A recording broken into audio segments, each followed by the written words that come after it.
Recently, one of my students asked me what ghosts were, and I decided to ask my guides, and I got a really interesting response.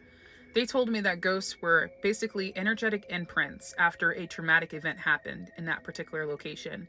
And it's kind of like Voldemort in Harry Potter, where he decided to split his soul and create Horcruxes so that he can come back to it and, recreate himself, basically.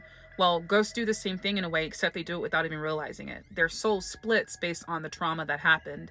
And one part of them is left in that place where they passed away, usually, and the other part of them is actually on the other side. It's really interesting because what happens is if there's no one to heal that trauma, if they're not able to do it themselves, just like you see in those horror movies where the ghost will try to get someone to find where their body is or to figure out how they died. If they don't have someone to help them with that, then they don't move on and their spirit is stuck there.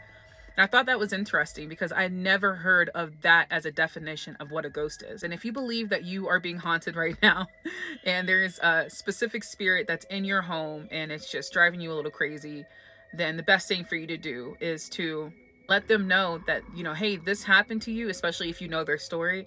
This happened to you. I'm so sorry. I'm here for you. Uh,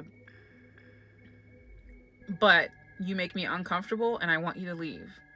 And this is where energy clearing comes from. This is where saging and all these different things that you can do, these different practices that you can do to get the energy to clear.